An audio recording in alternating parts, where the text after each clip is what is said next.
موضوع الدرس في أداء الشهادة لله وبالقسط سورة المائدة تفسير ابن كثير. الحمد لله رب العالمين والصلاة والسلام على أشرف الأنبياء وسيد المرسلين سيدنا محمد وعلى آله وأصحابه أجمعين. اللهم صل على سيدنا محمد وعلى آل سيدنا محمد كما صليت على إبراهيم وعلى آل إبراهيم في العالمين إنك حميد مجيد. أعوذ بالله من الشيطان الرجيم. بسم الله الرحمن الرحيم.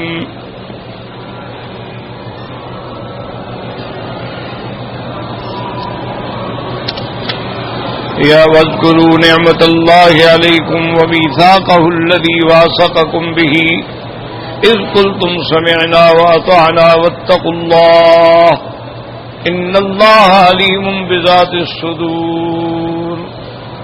يا أيها الذين آمنوا كونوا قوامين لله شهداء بالقسط ولا يجرمنكم شنآن قوم على ألا تعدلوا اعدلوا هو أقرب للتقوى واتقوا الله إن الله خبير بما تعملون.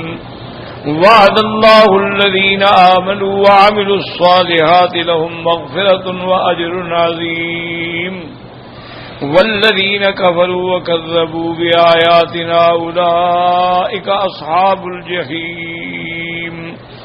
يا أيها الذين آمنوا اذكروا نعمة الله عليكم إذ هم قوم أن يبسطوا إليكم أيديهم فكف أيديهم عنكم واتقوا الله وعلى الله فليتوكل المؤمنون.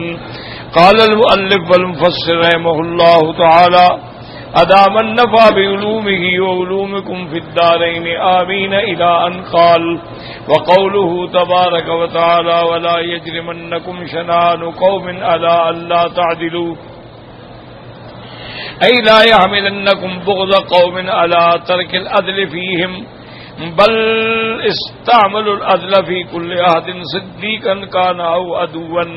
ولهذا قال تعالى اعدلوا هو أقرب للتقوى أي عدلكم أقرب إلى التقوى من تركه.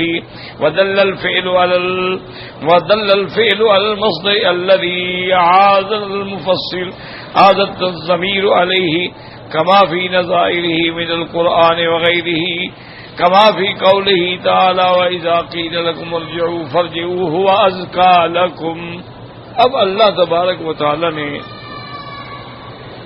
کلام مقدس میں ہمیں یہ حکم دیا ہے کہ ایمان والو گواہی کے لیے جب کھڑے ہوں تو خالص اللہ کے لیے کھڑے، یعنی اس گواہی کا مقصد جو ہے وہ ریاض، شہرت، لالچ، دولت کچھ نہ، خالص اللہ. اور اس کے بعد دوسری چیز کیا ہے کہ بالقسط، شہادت میں انصاف.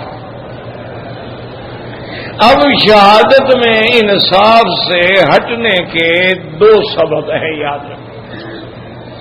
ایک سبب تو ہوتا ہے کہ آدمی رشتہ داری ہے، محبت ہے، تعلقات ہے، برادری ہے، اس وجہ سے عدل چھوڑ کے جھوٹ بولتا ہے.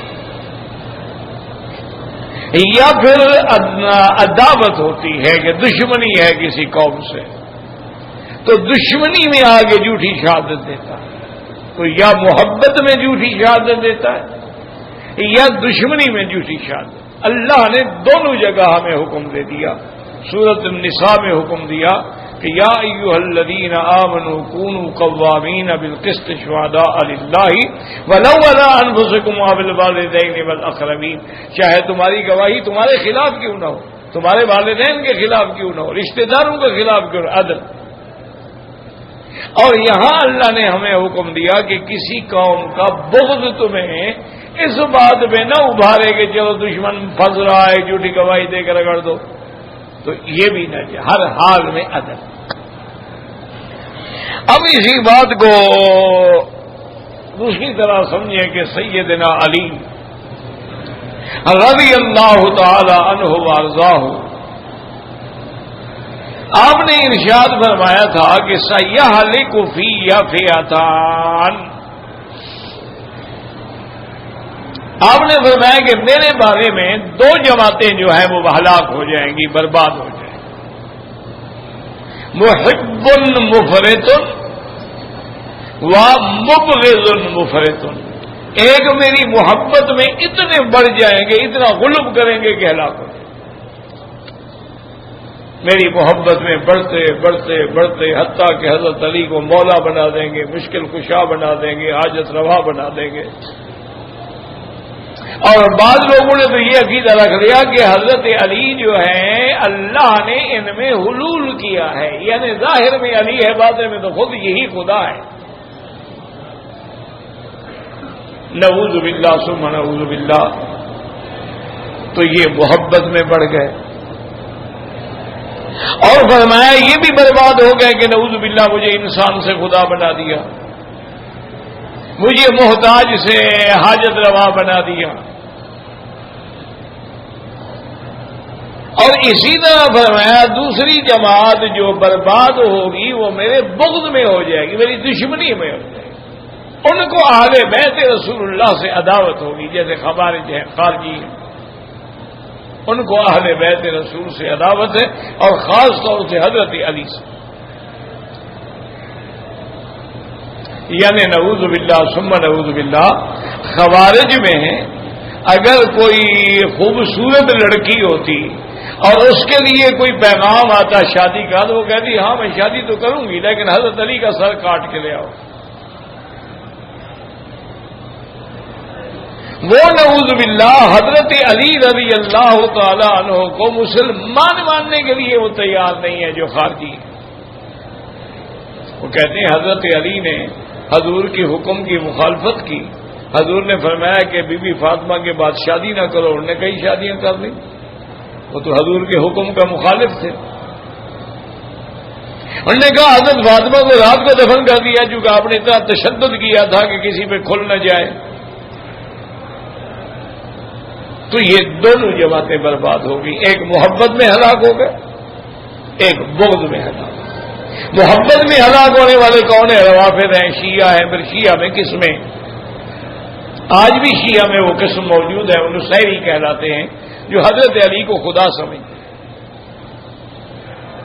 خود حضرت علی رضی اللہ تعالی عنہ کے زمانے میں بھی یہ لوگ پیدا ہو گئے تھے۔ حضرت علی رضی اللہ تعالی عنہ کو پتہ چلا کہ بھی ایک جماعت ہے جو مجھے نعوذ باللہ خدا کہتی ہے۔ آپ نے ان کو بلایا اور پوچھا بھی میرے بارے میں تمہارا کیا عقیدہ ہے؟ انہوں نے کہا انت الہ، آپ خدا ہیں، اور کیا عقیدہ ہے؟ حضرت علی رضی اللہ تعالی عنہ غصے میں آئے اور میں لا حول ولا قوت الا باللہ، اور آپ نے غلام کو حکم دیا کہ ان کو قید خانے میں ڈال دو۔ چند دنوں کے بعد پھر آپ نے بلایا، فرمایا بھی ہاں کیا عقیدہ ہے؟ انہوں نے کہا جی آپ خدا ہیں، اور کیا عقیدہ ہے؟ آپ نے غصے میں آگے حکم دیا کمبر کو، اپنے غلام کو، کہ ان کو لے جاؤ، پہلے تو ان کو قتل کرو اور پھر آگ جلا کے ان کو جلا ڈالو۔ یہ انسان کو خدا کہتے ہیں، میری اولاد ہے، وہ لم یلد ولم یولد ہے، میرے والدین ہیں، ابھی طالب کا میں بیٹا ہوں، عبد المطلب کا میں پوتا ہوں، سیدہ فاطمہ کا میں شوہر ہوں، حسن حسین کلثوم کا ابا ہوں، محمد مصطفیٰ کا داماد ہوں، میں کیسے خدا ہو گیا؟ اتنا بڑا جھوٹا عقیدہ۔ فرمایا ان کو قتل کرو اور آگ لگاؤ۔ جب وہ لے گئے ان کو تو حضرت علی نے فرمایا ان کو پھر لے آؤ۔ آپ نے فرمایا ہو سکتا ہے بدبخت ڈر گئے ہوں تو میں ان سے کہوں گی توبہ کر لو، جان چھوڑو، کلمہ پڑھو، دوبارہ اٹھ جاؤ۔ تو حضرت علی نے دوبارہ جب ان کو بلایا تو فرمایا ہاں بھائی اب کیا عقیدہ ہے؟ انہوں نے کہا جی پہلے تو کوئی شک تھا، اب پکا یقین ہو گیا کہ آپ خدا ہیں۔ انہوں نے کہا وہ کیسے یقین ہو گیا؟ انہوں نے کہا جی آگ کا عذاب خدا دیتا ہے، جہنم میں آگ ہی تو ہوگی نا، عذاب النار جو ہے وہ اللہ دیتا ہے، آپ نے بھی ہمیں آگ کا عذاب دیا ہے تو آپ خدا ہیں۔ انا للہ و انا الیہ راجعون. حضرت علی نے بہرحال ان کو جلا دیا. حضرت ابن عباس کو پتہ لگا تو آپ ناراض ہوئے.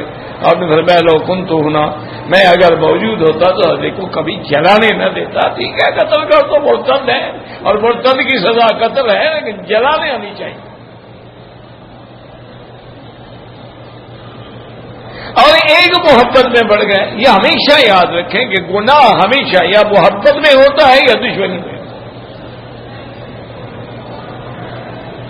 یا آدمی محبت میں برباد ہوتے. آج کل بھی دیکھ لیں جو لوگ اپنے پیروں کی اور بزرگوں کی اور محبت میں بڑھ گئے، غلب میں آ گئے، کرتے کرتے کرتے نعوذ باللہ وہ بھی اس نتیجے پہ پہنچ گئے ہیں کہ جی یہ تو ظاہر میں پیر ہے، ظاہر میں ہمارا مرشد ہے، باطن میں تو خود خدا ہے. ان کا بھی یہ عقیدہ ہو گیا، ان کا بھی یہ عقیدہ ہو گیا کہ متصرف فی الامور جو ہے یہ ہمارے پیر ہیں. حتیٰ کہ انہوں نے اپنے کتابوں میں لکھا ہے کہ معزون بھی ہے، مختار بھی ہے اور کار عالم کا مدبر بھی ہے عبد القادر. نے کہا یہ نظام عالم جو چل رہا ہے سارا حضرت عبد القادر چلا رہے ہیں. بھئی جب حضرت عبد القادر پیدا نہیں ہوئے تھے پھر کون چلا رہا تھا؟ جب حضرت عبد القادر فوت ہو گئے پھر کون چلا رہا ہے؟ تو کار عالم تو وہ چلا ہے نا جس پہ کبھی موت نہ آئے، جس پہ کبھی فنا نہ آئے. کل من علیہا فان ویبقى وجہ ربک ذو الجلال والاکرام. کار عالم تو وہ چلائے جو نیند سے بھی پاک ہو. الحی القیوم لا تاخذہ سنۃ ولا نوم، جس کو اونگ بھی نہیں آتی، نیند بھی نہیں آتی. اس کار عالم یسألہ من فی السماوات والارض کل یوم هو فی شان، کہ ہر وقت اس سے سوال کرنے والے سوال کر رہے ہیں. رات ہے، دن ہے، اندھیرا ہے، سویرا ہے، مانگنے والے مانگ رہے ہیں اور وہ سب کو دے رہا. اب ٹھنڈے دل سے ذرا غور کر لیں. آپ حرم میں آئے ہیں، عمرے میں آئے ہیں، ماشاءاللہ آپ نے دیکھا ساری دنیا سے مختلف قومیں آ رہی ہیں. عربی بھی ہیں، اجمی بھی ہیں، ترکی بھی ہیں، ایرانی بھی ہیں اور فارسی بھی ہیں، ازبک بھی ہیں، تاجک بھی ہیں، خلیجی بھی ہیں. ہر قسم کی مخلوق، ہر زبان بولنے والی،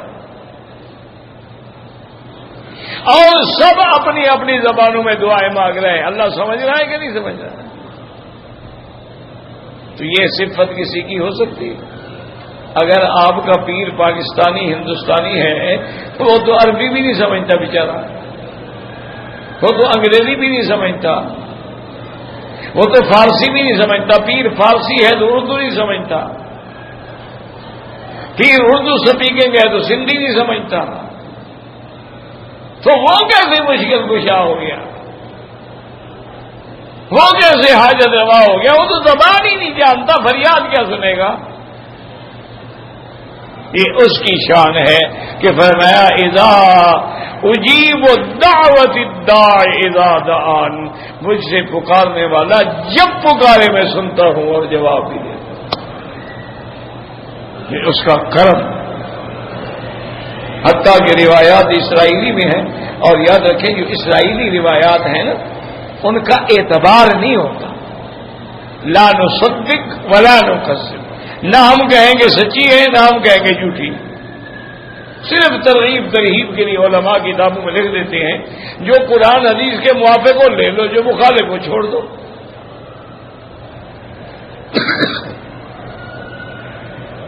تو آتے ہیں کہ ایک آدمی نے اپنا بت جو تھا، اپنا خدا جو بنایا ہوا تھا، وہ سامنے رکھ کے رات کو تسبیح پڑھا کرتا تھا، یا صنم یا صنم یا صنم. زبان بھولی اور کہا یا صمد. اللہ نے فرمایا لبیک عبدی، مانگ میرے بندے، کیا مانگتے ہو؟ فرشتوں نے عرض کیا مولا وہ تو صنم صنم کر رہا تھا، زبان پھسل گئی. فرمایا جھوٹا خدا بھی جواب نہ دے، میں سچا بھی جواب نہ دوں، پھر فرق کیا ہو گیا؟ وہ جھوٹے کو پکارے وہ بھی جواب نہ دے، سچے کو پکارے میں بھی جواب نہ دوں. یہ اللہ کی رحمت ہے. اور یاد رکھیں کہ ساری کائنات جنت میں جائے گی تو صرف اس کی رحمت سے.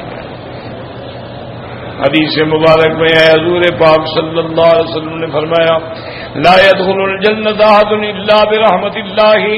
صحابہ نے پوچھا ولا انت یا رسول اللہ؟ آپ نے فرمایا الا ان يتغمدني اللہ برحمتہ او کما قال النبی صلی اللہ علیہ وسلم. حضور نے فرمایا کہ کوئی بھی جنت میں نہیں جائے گا مگر اللہ کی رحمت سے. ایک صحابی نے پوچھا حضور آپ؟ میں بھی اللہ کی رحمت سے جاؤں. اللہ کی رحمت ہوگی تو جاؤں. اسی لیے روایات اسرائیلیہ میں ہے کہ ایک بندے نے سوچا کہ بھئی دنیا میں رہ کر عبادت کا مزہ نہیں آتا. کبھی بچوں کا خیال ہے، کبھی دوستوں کا خیال ہے، نماز پڑھ رہے سبحان رب الاعلیٰ سبحان رب الاعلیٰ اور خیال کہیں ہے. انہوں نے کہا میں سب کچھ چھوڑ کے ایسی جگہ جانا چاہتا ہوں جہاں اللہ کے سوا دیکھنے والا ہی کوئی نہ ہو. ایک کشتی میں بیٹھا.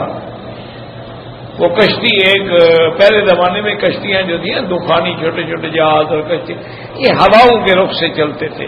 ہوا موافق آ گئی چل پڑے، ہوا مخالف آ گئی لنگر ڈال دیا کھڑے ہو گئے.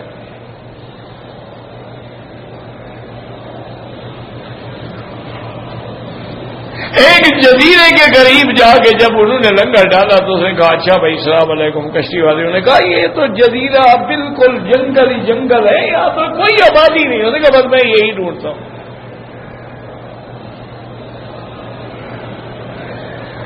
وہاں وہ چلا گیا،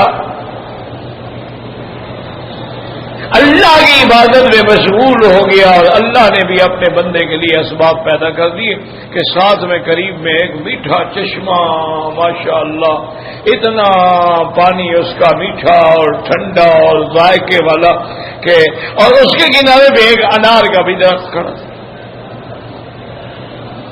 اللہ نے اس کے لیے وہی انتظام کر دیا. روزانہ ایک انار کھا لیتا، 2-3 گلاس پانی پی لیتا اور سارا دن رات اللہ کی عبادت. اسی عالم میں اس کی عمر جو ہے تقریباً کوئی 300 سال اور بعض کتابوں میں 500 سال اس کی عمر تھی. اس نے 500 سال عبادت کی اور آخر میں دعا کی کہ یا اللہ میرا دل کرتا ہے کہ میرا سجدے کے اندر روح نکل جائے. اللہ نے وہ بھی قبول فرما لی. سجدے میں تھا سبحان ربی الاعلی سبحان ربی الاعلی اور رفیق الاعلی کے پاس چلا گیا.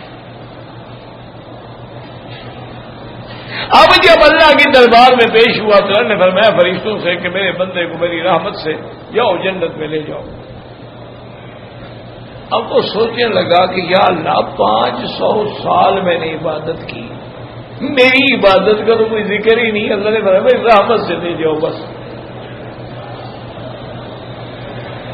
تو وہ میری 500 سال کی محنت،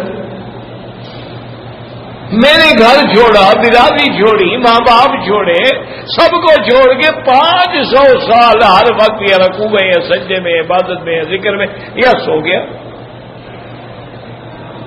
تو اس کا تو اللہ نے ذکر بھی نہیں فرمایا کہ بھائی تمہاری عبادت منظور، تو میں میری رحمت سے جنت میں لے جاؤں. دل میں خیال آیا اللہ تو دلوں کے جاننے والے ہیں. اللہ نے حکم دیا ذرا میرے بندے کو جہنم کے قریب لے جاؤ. جہنم میں ڈالنا نہیں لیکن ذرا قریب لے جاؤ. جہنم کے جب قریب گیا تو جہنم کی تو اللہ معاف کرے، اللہ معاف کرے. وہ تو 500 سال کے سفر سے اس کی آنکھ کا اثر آتا ہے. اسی لیے قرآن کہتا ہے تکاد تمیز من الغیظ کلما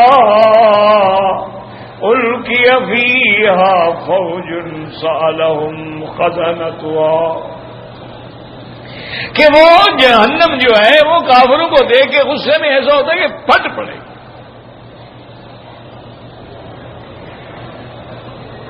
اتنی اس میں جوش ہوتا ہے. جب جہنم کی گرمی نے تپش لگائی اور پیاس لگی تو اب تو تڑپنے لگا. فرشتوں کو کہنے لگا کہ بھائی مہربانی کرو، میں تو مرتا ہوں، مجھے پانی کا ایک پیالہ تو دے دو، جنت تو پتہ نہیں کب ملے گی.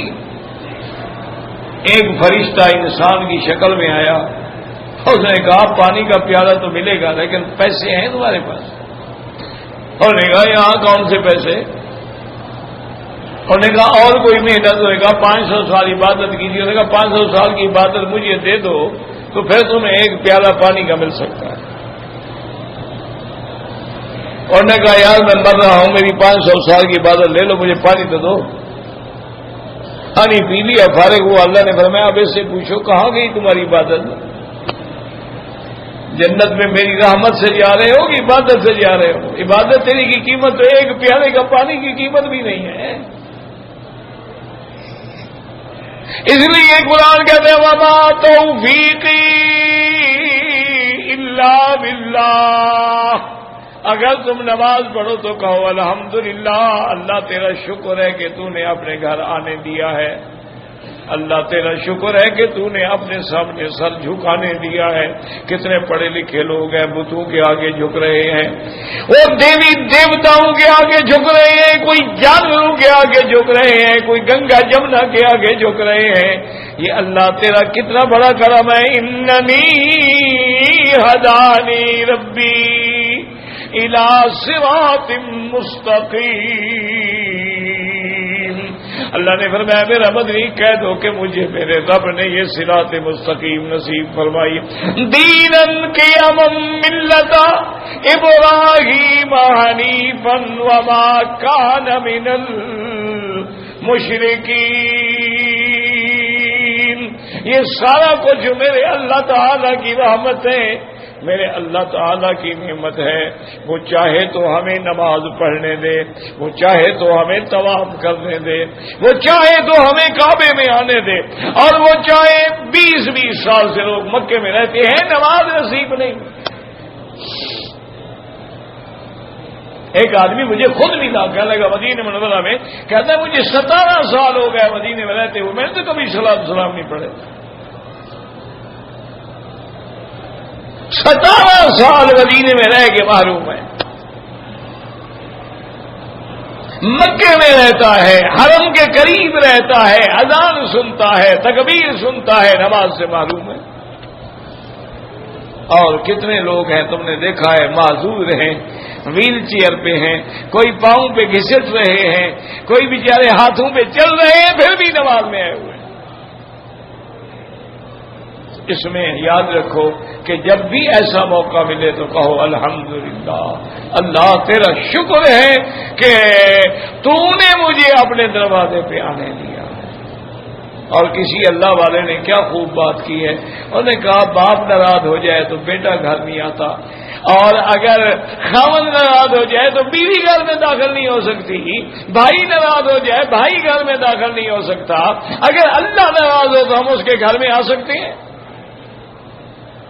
اس لیے شکر کرو کہ اللہ راضی ہے، اللہ نے اپنے گھر آنے دیا ہے.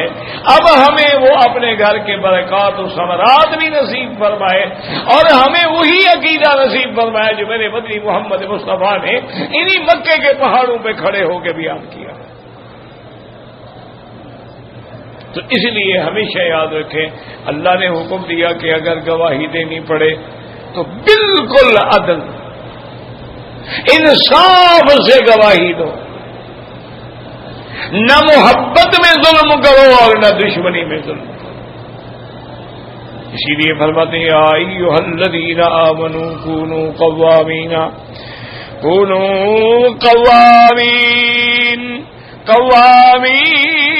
للہ شہداء بالقسط، کہ بالکل انصاف کے ساتھ کریں. ولا یجرمنکم شنآن قوم علی الا تعدلوا. کسی اور کے پاس ہے نا کہ یہ تو کام نہیں کر رہے، 2.5 نمبر کی ہے نا کہیں کسی سے 2.5 نمبر ہے. ہاں 2.5 نمبر ہے بس ٹھیک ہے، 2.5 نمبر ہے. ہاں ٹھیک، یہ ٹھیک ہے۔ اس لیے مفسر رحمۃ اللہ علیہ فرماتے ہیں لا یحملنکم بغض قوم علی ترک العدل، کسی کی دشمنی کی وجہ سے عدل نہ چھوڑو، بل استعملوا العدل فی کل عہد صدیقا کان او عدوا، ہر حال میں عدل کرو چاہے دوست ہو یا دشمن ہو۔ ولہذا قال تبارک و تعالی اعدلوا هو اقرب للتقوى، اے عدلکم اقرب للتقوى، جب انصاف کرو گے یہی تقوی ہے اور یہی تمہاری پرہیزگاری ہے۔ ودل الفعل على المصدر الذي عاد الضمير عليه كما في نظائره من القرآن وغيره، كما في قوله تبارك وتعالى وإن قيل لكم ارجعوا فارجعوا هو أزكى لكم۔ اب مفسر رحمۃ اللہ علیہ فرماتے ہیں کہ فعل جو ہے وہ دلالت کر رہا ہے مصدر پہ جس کی طرف ضمیر جا رہا ہے، یعنی اعدلوا هو اقرب للتقوى، اے عدلکم اقرب للتقوى، جیسے اللہ تبارک و تعالی نے فرمایا وَإِنْ قِيلَ لَكُمْ ارْجِعُوا فَارْجِعُوا أَزْكَىٰ لَكُمْ، اگر کسی کے دروازے پہ جاؤ اور دستک دو اور جواب نہ ملے تو لوٹ آنا جو ہے تمہارے لیے یہی زیادہ بہتر ہے اور پرہیزگاری ہے۔ اللہ نے آداب سکھلائے ہیں کہ کسی کے گھر گئے ہو ملنے کے لیے 3 دفعہ آواز، اگر 3 دفعہ میں کوئی جواب نہیں ملا تو فرجعوا، لوٹ آؤ بس۔ اس کا معنی یہ ہے یا اندر کوئی نہیں ہے یا پھر ان حالات میں وہ تمہیں ملنے نہیں چاہتا ہے۔ اچھا، ایک دفعہ حدیث میں آتا ہے ایسا واقعہ ہوا کہ حضور صلی اللہ علیہ وسلم ایک صحابی کے گھر میں تشریف لے گئے، آپ نے فرمایا السلام علیکم، کوئی جواب نہیں ملا۔ آپ نے دوسری دفعہ فرمایا السلام علیکم، کوئی جواب نہیں ملا۔ آپ نے تیسری دفعہ فرمایا السلام علیکم، کوئی جواب نہیں ملا۔ چلو بھی واپس، ساتھیوں سے کہا بھی واپس چلو، گھر میں شاید کوئی نہیں ہے۔ ابھی آپ مڑے تھوڑا قدم چلے تو گھر والا بھاگتا ہو رہا ہے اور آگے پکڑ لیا۔ انہوں نے کہا یا رسول اللہ میں موجود تھا، میں سن رہا تھا، ہمیں جواب کیوں نہیں دیا؟ انہوں نے کہا جب حضور آپ بار بار ہم پر سلام بھیج رہے تھے میں کہتا تھا اور بھی سلامتی بھیجیں اور بھی سلامتی بھیجیں، اس لیے خاموش کرا ہوا کہ السلام علیکم، اللہ کی طرف سے رحمت ہو تم پر، سلامتی ہو، یہ ایک دعا ہے۔ تو اس لیے مسلمانوں کا جو تحیہ ہے یاد رکھو یہ دعا ہے۔ اب انگریزی میں کیا ہوتا ہے، گڈ مارننگ گڈ ایوننگ، اس میں کیا ہوتا ہے؟ کوئی دعا ہے؟ کچھ بھی نہیں۔ اور جی کیا حال ہے، اس میں کیا کون سی دعا ہے؟ رام رام، اس میں کون سی دعا ہے جی؟ مولا علی مولا علی، اس میں کون سی دعا ہے جی؟ علی مدد علی مدد، اس میں کون سی دعا؟ یہ دعا ہے تحیتہم یوم یلقونہ سلام، کہ دنیا میں بھی سلام، مرنے کے بعد بھی سلام، کہ اگر قبر پہ گزرو تو کہو السلام علیکم یا دار قوم مؤمنین انا انشاءاللہ بکم لاحقون انتم السابقون ونحن الاسر۔ اور قیامت میں بھی یاد رکھو جب مومن ملیں گے تحیتہم یوم یلقونہ سلام، وہاں بھی السلام علیکم۔ اور ملائکہ آئیں گے تب وہ بھی کہیں گے والملائکۃ یدخلون علیہم من کل باب سلام علیکم بما صبرتم فنعم عقبی الدار۔ تو مسلمانوں کے تحیہ میں بھی سلام میں بھی دعا ہے، ہر چیز میں سلامتی ہے، اللہ ہمیں نصیب فرمائے۔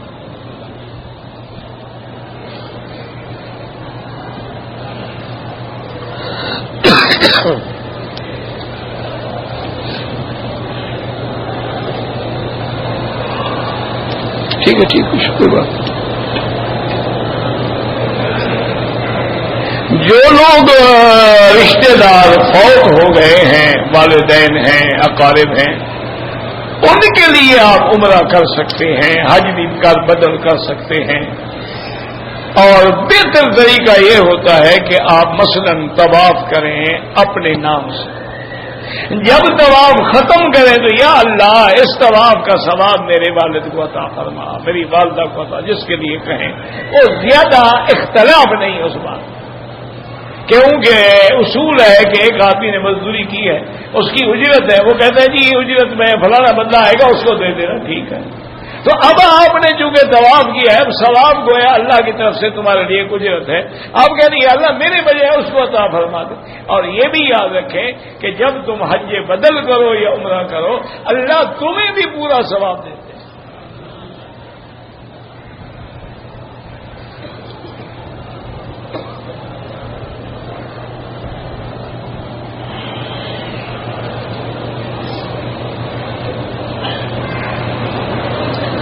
میرا بھائی گزارش یہ ہے اس قدر دشمنی میں نہ بڑھیں کہ کیا بریلویوں کو بھی شفاعت نصیب ہوگی. اب بریلویوں میں کروڑوں لوگ ہیں, آپ نے سب کو بس بریلوی کہہ دیا. اللہ کے بندے ان میں کتنے لوگ ہوں گے جو صحیح العقیدہ ہیں, کتنے لوگ ان میں ہوں گے جو قرآن و سنت کے تابع ہیں. بات یہ ہے کہ جو آدمی حدود اسلام سے نکل کے غیر اللہ کو پکارتا ہے, یا غوث اعظم, یا شیخ عبد القادر جیلانی, یا علی مشکل کشا, یا معین الدین چشتی, اگر اس کا عقیدہ ہے کہ یہی مشکل کشا ہے تو اب وہ کافر ہے.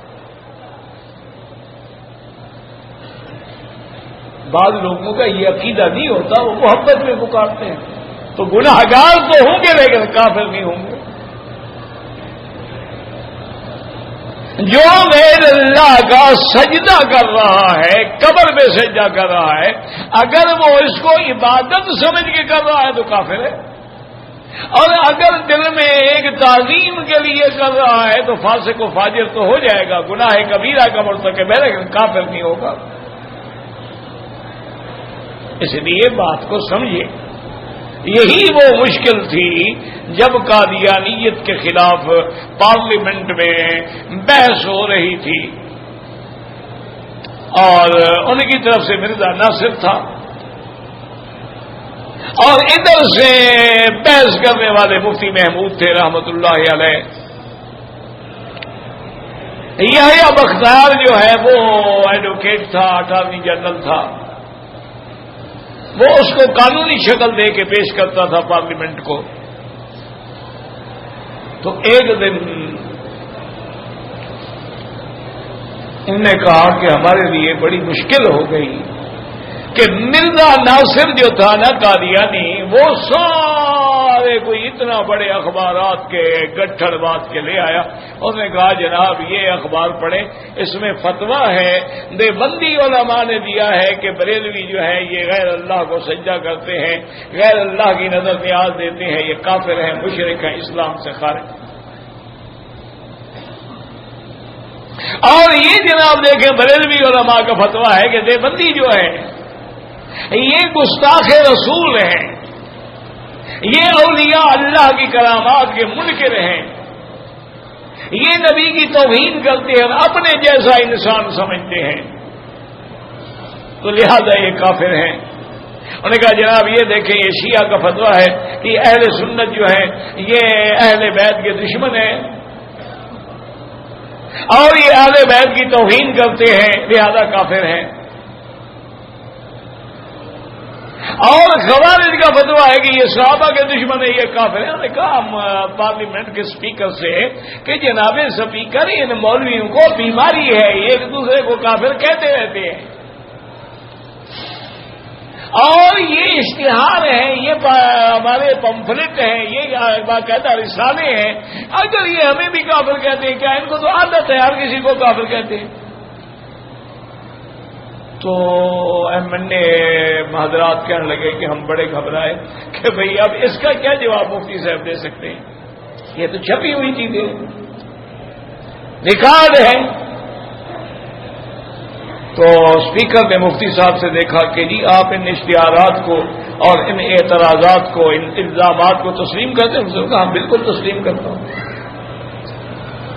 انہوں نے کہا پھر کیا ہوا؟ انہوں نے کہا جناب اسپیکر صاحب مسئلہ سمجھیں کہ جب بریلوی علماء نے فتویٰ دیا کہ دیوبندی اور اہل حدیث اور تبلیغی اور یہ سب منکر رسول ہیں, گستاخ رسول ہیں, اولیاء کے منکر, کرامات کے منکر ہیں, کافر ہیں, تو ان علماء نے تردید کر دی. انہوں نے کہا تم جھوٹ کہتے ہو, ہم کرامت کے بھی قائل ہیں, معجزے بھی قائل ہیں, اولیاء اللہ کے بھی قائل ہیں, انبیاء کے بھی ہم غلام ہیں. تو انہوں نے اس الزام کی تردید کر دی, فتویٰ ختم ہو گیا.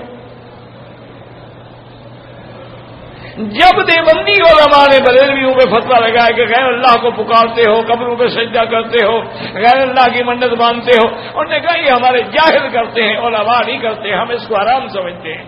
تو انہوں نے بھی انکار کر دیا، فتویٰ ختم ہو گیا۔ انہوں نے کہا ابو امت نے قادیانی کو کافر ہونے کا فتویٰ دیا ہے کہ اس نے نبوت کا دعویٰ کیا، اس نے اپنے آپ کو مسیح موعود بنایا، اس نے اپنے آپ کو حضور اکرم صلی اللہ علیہ وسلم سے بھی افضل بنایا، تو یہ بھی ان الزامات کا انکار کر دے، ہم فتویٰ واپس لے لیتے ہیں۔ یہ کہہ دے کہ جی نہیں وہ تو نبی نہیں، اس نے تو نہیں کہا میں نبی ہوں۔ اب مرزا ناصر کو یہاں تو کھڑی ہوگی نا، کیسے انکار کرے تو مرے، اقرار کرے تو مرے۔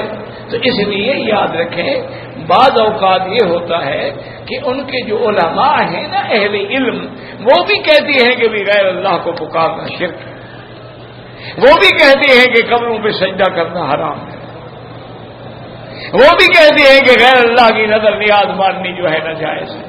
وہ کہتے ہیں تو جاہل لوگ ہیں جس فطرے میں مبتلا ہیں، ہم تو اس چیز کو حلال نہیں سمجھتے۔ یہ تو جب قرآن کہتا ہے کہ من اضل ممن یدعو من دون اللہ، اللہ کے سوا جو کسی غیر کو پکارے اس سے بڑا گمراہ کون ہوگا؟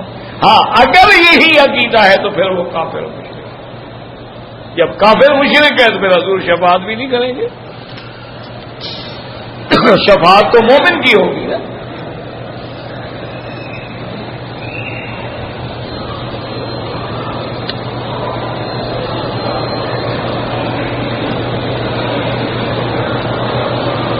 تبلیغی جماعت کے بارے میں آپ کیا کہتے ہیں؟ 2-4 دن ساتھ چلے جاؤ، دیکھ لو، اگر برا کام کرتے ہیں تو چھوڑ دینا، اچھا ہو تو لگے رہنا۔ مجھ سے پوچھنے کی کیا ضرورت ہے، تجربہ کر لو نا بھائی، 2 دن 4 دن ہفتہ ساتھ چلے جاؤ، دیکھو گے کیا وہ ڈاکہ سکھاتے ہیں، چوری سکھاتے ہیں، گالیاں سکھاتے ہیں، برائی سکھاتے ہیں، بے حیائی سکھاتے ہیں، عیاشی اریانی سکھاتے ہیں، یا نماز سکھاتے ہیں، یا کلمہ پڑھاتے ہیں، یا تہجد پڑھاتے ہیں، یا اشراق پڑھاتے ہیں، یا دین پہ چلاتے ہیں۔ دیکھ لو، تجربہ کر لو، خود بخود سمجھ آ جائے گا۔ ایک دفعہ بڑا لطیفہ ہوا، نورانی صاحب تھے نا، فوت ہو گئے، بہت بڑے لیڈر تھے، بریلوی علماء کے بہت بڑے عالم بھی تھے اور بہت بڑے لیڈر بھی تھے۔ جماعت والوں کے دماغ میں کیڑا بیٹھ گیا کہ بھائی ہم نے دین کی دعوت دینی ہے، تو نورانی صاحب کو تو ہم نے دعوت دی نہیں، پھر قیامت میں خدا کو کیا جواب دیں گے؟ بھائی اب نورانی صاحب کو دعوت کیسے دیں؟ تو نورانی صاحب کا ایک ڈاکٹر تھا جس سے ہمیشہ وہ علاج کرواتے تھے، وہ ڈاکٹر جماعت سے جڑا ہوا تھا۔ اس ڈاکٹر کو انہوں نے سمجھایا پڑھایا کہ اس طرح حضرت نورانی صاحب سے بات کرو، پیار سے، محبت سے، کیونکہ دعوت تو ہمیشہ محبت سے دی جاتی ہے نا، حکمت سے دی جاتی ہے۔ تو ڈاکٹر نے جناب بڑے آرام سے تمہید باندھی اور نے کہا کہ نورانی صاحب بات یہ ہے کہ میں کئی دفعہ گیا ہوں ان کے اجتماعات میں، ریونڈ میں بھی اور ڈھاکے میں بھی اور مختلف ملکوں میں بھی، اس میں سارے اہل سنت والجماعت ہوتے ہیں، تو اس میں تو سارے آپ کے ماننے والے لوگ ہیں۔ اگر آپ مہربانی کر کے 2-3 بڑے بڑے جو اجلاس ہوں ان میں شریک ہو جائیں اور وہاں آپ ایک دفعہ تقریر کر دیں، 2-4 دن کے ساتھ لگا کے، کیونکہ ایسے تو نہیں کرنے دیں گے نا، پہلے آپ 1 ہفتہ لگا لیں، پھر آپ اجلاس میں آ جائیں تو آپ کو موقع مل جائے گا، سارے لوگ آپ کے ساتھ ہو جائیں گے۔ اور نے کہا ڈاکٹر صاحب آپ بھی تو ٹھیک کہتے ہیں، میں نے جب ان کے ساتھ ہفتہ لگا لیا میں بھی ان کے ساتھ ہو جاؤں گا، پھر میں ان کے خلاف کسی کو کیا دعوت دوں گا؟ انہوں نے کہا یہ تو لوت کی بوٹی ہے، جو درخت پہ گر جائے وہ درخت بھی مر جاتا ہے۔ ہنسنے لگ گئے، انہوں نے کہا میں نہیں جاتا، انہوں نے کہا میں گیا اور میں بھی گیا، ہر کے درکان نمک رفت نمک شد۔ بہرحال اللہ مغفرت فرمائے۔ دیکھو جو لوگ بھی فوت ہو گئے ان کے لیے دعا کریں، اور جو زندہ ہے ان کی ہدایت کے لیے دعا کریں، کسی کو برا نہ کہیں۔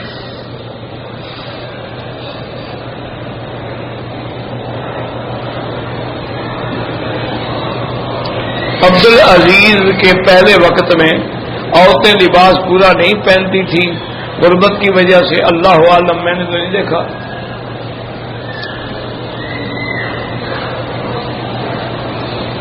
پہلے وقتوں میں جو لوگ حاجیوں کو لوٹتے تھے، غربت تھی، بدو لوگ تھے، لوگوں کو مار ڈالتے تھے، امن نہیں تھا۔ جیسے آپ کے ملک میں اب نہیں لوٹتے، گاڑیاں کھڑی کر دیتے ہیں، ساری بسیں خالی کر دیتے ہیں، ٹرینیں لوٹ لیتے ہیں، تم بھی تو لوٹ رہے ہو، تم ان کی باتیں کیوں کرتے؟ پہلے اپنا گھر تو سنبھال لو. یہ تو عبدالعزیز آل سعود نے آ کے اسلام نافذ کیا، امن قائم.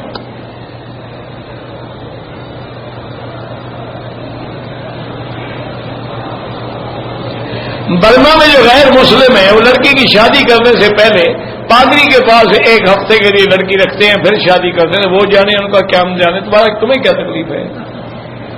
نہیں، جب وہ ہے ہی غیر مسلم تمہیں کیا تکلیف ہے؟ کافر ہے تو جب کفر کر رہا ہے تو زنا اس سے زیادہ بڑا جرم ہے. تمہارے ہاں بھی یہی ہے حضرت، تمہارے ہاں بھی جاہل لوگ جو ہیں شادی سے پہلے پیر کی خدمت میں بھیجتے ہیں.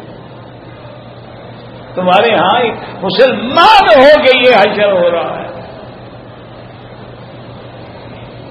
آغا خان کے ہاں بھی یہی ہے، ان کا نکاح ہی نہیں ہو سکتا.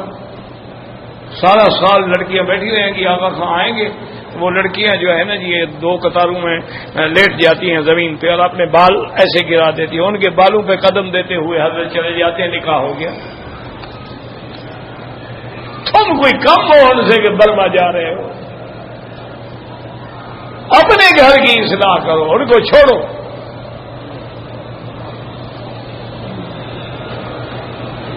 کہتے جی کہ حرم شریف میں جو ہر وقت ٹیلی فون گونج رہے ہیں تو جیمر کیوں نہیں لگا دیتے؟ حضرت ان کو بھی عقل ہے لیکن جیمر سے سارا نظام جام ہو جاتا ہے. جب جیمر لگاتے ہیں صرف ٹیلی فون نہیں جام ہوتے، ان کے کیمرے ہر چیز جام ہو جاتی. پھر یہ چوروں کو کیسے پکڑیں، مجرم کو کیسے پکڑیں؟ اتنا عقل ان کو بھی ہے جتنا آپ کو تکلیف ہے نا ان کو بھی ہے. تو تم جو مسلمان ہو تم کیوں نہیں حیا کر دیتے کہ حرم آتے وقت بند کر دو، سائلنٹ میں لگا دو، کسی جیمر کی ضرورت نہیں، تیرے اندر جیمر ہونا چاہیے.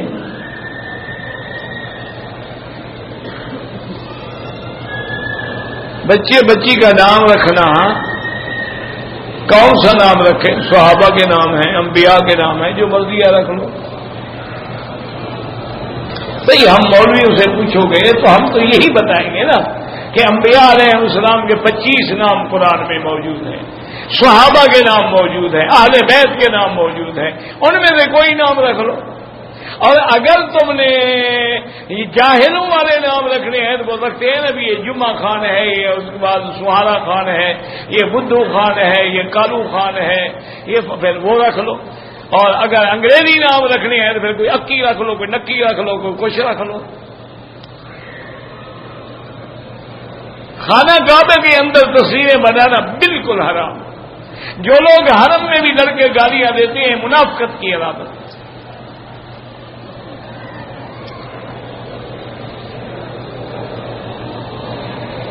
عمرہ کرنے کے بعد مدینے منورہ جا رہے ہیں، اللہ نصیب کرے.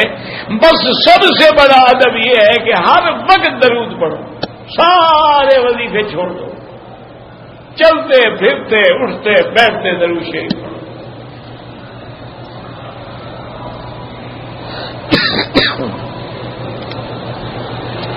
میدان حشر جو ہے وہ شام ہوگا.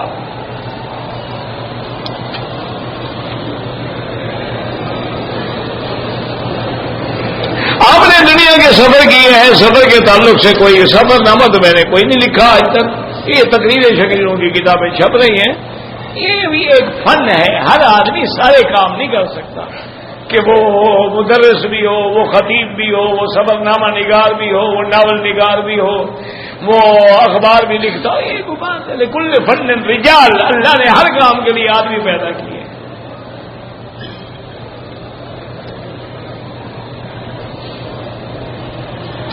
اللہ کے پیغمبر نے جو امامت کی تھی تو نماز تو معراج کی رات بھر تو ملت ابراہیم تو موجود تھی نا. اللہ کے بندے حضور غار حرا میں جو نماز پڑھتے تھے تو دین ابراہیم موجود تھا. تم اپنی نمازوں کا فکر کرو، حضور کی نماز کا کوئی فکر نہ کرو.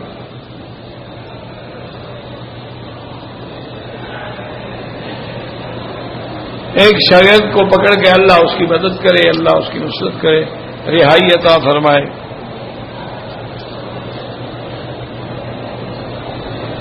آپ میرے لیے دعا کرتے ہیں شفا کی، اللہ آپ کو جزائے خیر دے۔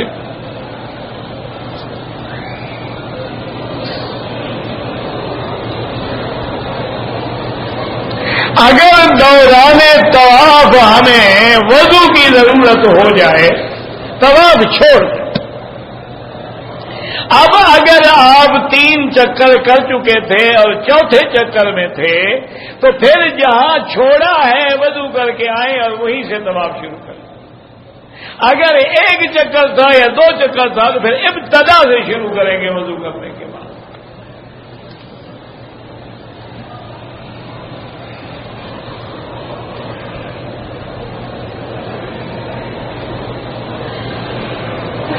میں وضو کر کے فارغ ہوتا ہوں تو پیٹ میں درد محسوس ہوتا ہے، کبھی پیشاب آتا ہوا محسوس ہوتا ہے، لیکن ہوتا کچھ نہیں تو کوئی غم نہ کریں، کوئی خوف نہیں۔ اگر علامات ظاہر ہیں، پیشاب کے قطرے لگتے ہیں تو پھر ہر نماز کے لیے نیا وضو کریں گے۔ عصر اور مغرب کے درمیان میں سونا جائز ہے، کوئی منع نہیں۔ آدمی تھکا ہوا ہے، سو گیا، یا ڈیوٹی کے اوقات ایسے ہیں، کوئی منع نہیں۔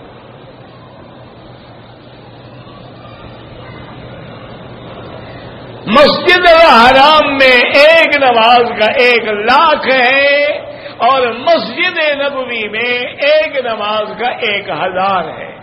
50,000 کی بھی روایت ہے لیکن وہ ضعیف ہے۔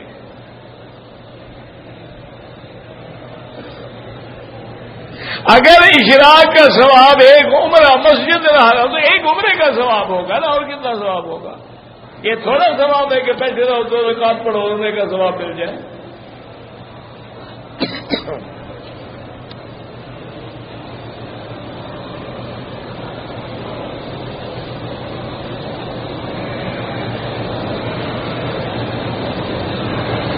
اگر آپ نے گاؤں کی رہائش چھوڑ دی ہے لیکن آپ کا وطن اصلی وہی ہے تو علماء کہتے ہیں پھر تم وہاں نماز پوری پڑھو۔ اور بہتر طریقہ یہ ہوتا ہے کہ جا کے نیت کر لو بھی میں اس 15 دن رہوں گا چاہے نہ رہوں، تاکہ جھگڑے سے ہی بچ جاؤں۔ باقی جہاں آپ کا وطن اقامت ہے کہ رہتے تو ہو گھر، اصلی گھر نہیں ہے، تو وہاں پھر آپ کو قصر پڑیں گے چونکہ وطن اقامت جانے سے باطل ہو جاتا ہے۔ جب وہاں پہنچ جائیں گے تو پوری پڑھیں گے۔ لاہور پہنچ گئے پوری پڑھو، گاؤں جاؤ پوری پڑھو، کیونکہ لاہور میں آپ گھر بنا رہے ہیں تو اس کا مطلب ہے آپ کا وطن بن گیا ہے وہ۔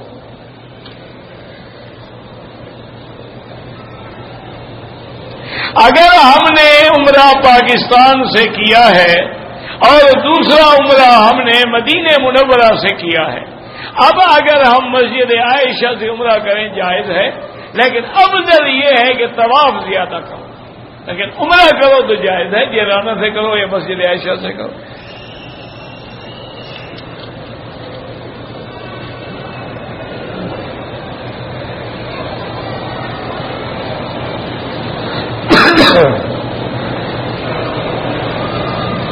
میں نے 3 لاکھ میں دبئی میں ویزا لیا تھا کفیل سے، نہیں ویزا لگا، آپ پیسے واپس مانگ سکتے ہیں؟ کیوں نہیں مانگ سکتے؟ وہاں تو حکومت کا نظام اچھا ہے، کورٹ میں جا کے مانگے۔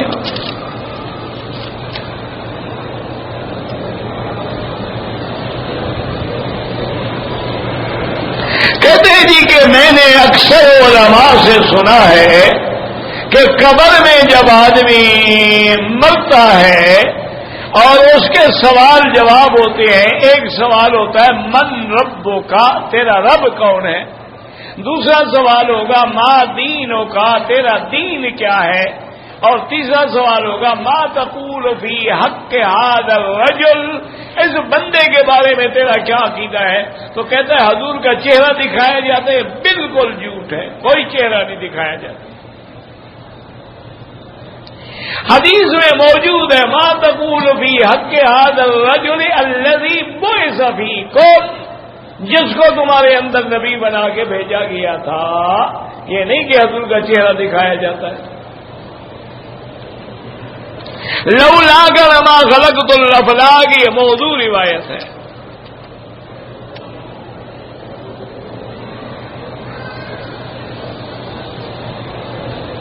کہتے ہیں جی کہ ہمارے محلے جانے کی ایک مقامی مسجد ہے جو شیعہ قبرستان سے متصل ہے، مسجد جانے کے لیے قبرستان سے گزرنا پڑتا ہے، تو قبر والوں کے لیے دعا پڑھی جا سکتی ہے۔ بھئی یہ ضروری تو نہیں کہ سارے اس میں کافر دفن ہیں، یا سارے شیعہ کافر تھوڑے ہوتے ہیں، شیعہ کی تو 360 قسمیں ہیں۔ آپ جب پڑھیں گے تو کہیں گے السلام علیکم یا دار قوم مؤمنین، مومن ہوگا تو سلام پہنچے گا، نہیں ہوگا تو نہیں پہنچے گا، جان چھوٹی۔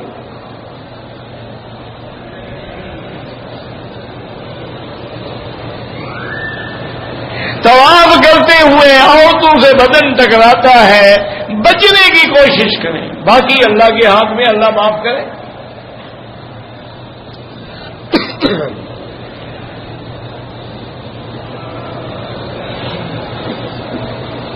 بہرحال صلاۃ و سلام جو ہیں جب مواجہہ شریف میں پڑھیں گے تو رخ حضور کی طرف ہوگا، اگر دور سے پڑھیں گے تو وہ درود پڑھیں گے نماز والا۔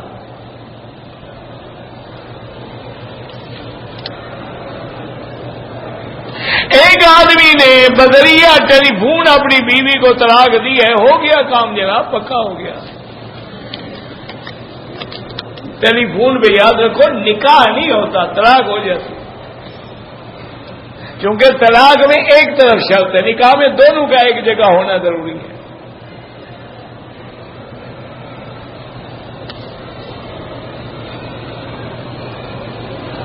جو وفات ہو گئے رشتہ دار، بالکل ان کے لیے حج کرو، عمرہ کرو، سب کچھ کرو۔ بیت اللہ کی طرف پاؤں کرنا جو ہے میرا بھائی، یہ مختلف ملکوں کے مختلف رواج ہیں۔ ہمارے ملکوں میں یہ بے ادبی ہے، نہ کرو، لیکن بعض ملکوں میں یہ بے ادبی شمار نہیں ہوتی، اس لیے ان میں بھی گناہ نہیں ہوگا۔ جن کے ہاں یہ بے ادبی ہے ان کو پاؤں نہیں کرنے چاہیے۔ واللہ اعلم۔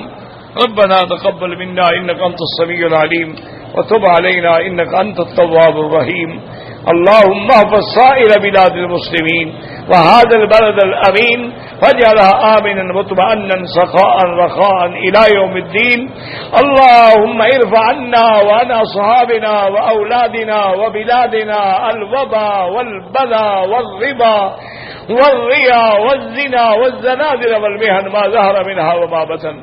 یا اللہ بیماروں کو شفا عطا فرما، یا اللہ بیماروں کو شفا عطا فرما، یا اللہ ہماری ظاہری باطنی روحانی جسمانی بیماریاں پریشانیاں دور فرما، یا اللہ اپنے اس عاجز مسکین پہ رحم فرما، ساری بیماریاں دور فرما، یا اللہ بے حیاؤں کو حیا عطا فرما، یا اللہ بے دینوں کو دین عطا فرما، بے اولادوں کو اولاد عطا فرما، جن کی اولادیں ہیں ان کو صالح بنا، جن کی بچیاں ہیں ان کے رشتے آسان فرما، قرض داروں کے قرض عطا فرما، جن کا رزق تنگ ہے ان کے رزق میں برکتیں عطا فرما، یا اللہ ہمیں مانگنا بھی نہیں آتا، بغیر مانگے عطا فرما۔